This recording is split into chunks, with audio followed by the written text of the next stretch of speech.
এটা OnePlus 7 Pro, battery problem, ওকে, ওনার কাজ complete.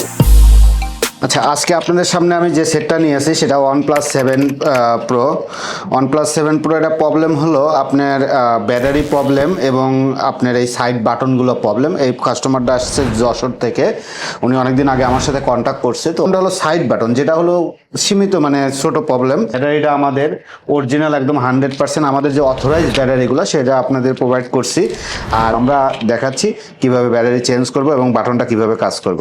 আচ্ছা, আপনি যদি দেখা যাচ্ছে যে আপনি ঢাকার বাইরে আছেন, আপনি সেটটা নিয়ে আসতে পারতেছেন না, সো সেক্ষেত্রে আপনি আমাদেরকে কুরিয়ার সার্ভিস করতে পারেন। কুরিয়ার সার্ভিস করলে আমরা আপনার যেদিন কুরিয়ার সার্ভিস করবেন আমাদের নিয়ম হলো 3 দিনের ভিতরে আপনাকে ডেলিভারি দেবো, মানে আসা যাওয়া সব কিছু মিলে। তো আপনি যদি আমাকে আজকে পাঠান আমি কালকে পাবো, কালকে পেয়ে আমি কালকেই আপনাকে সেটটা খুলে আপনাকে জানাই দেবো যে আপনার সেটে এই প্রবলেম এত টাকা খরচ পড়বে। আপনি যদি আমাদের সাথে এগ্রি হন তাহলে আপনার কাজটা করে আমরা বিকেলবেলা আপনাকে পাঠিয়ে দেবো, আপনি পরের দিন পাবেন। দেখেন আমি ব্যাটারিটা লাগাচ্ছি এখন। ব্যাটারিটা 100% ওকে, পাওয়ার সুইচটা ওকে, ওনার কাজ কমপ্লিট। এই যে সেটটা অন হয়ে গেছে, ওনার সেটটাকে অনও হইতো না, জাস্ট ওনার এই ব্যাটারির কারণে। তারপরে আমি কিউসি করে, আমাদের মেশিন আছে সেগুলো দিয়ে কিউসি করে ওনাকে বলছে যে ব্যাটারি প্রবলেম, উনি বলছে যে ঠিক আছে ব্যাটারি চেঞ্জ করে দেন। তো ব্যাটারি চেঞ্জ করে দেখেন ওকে।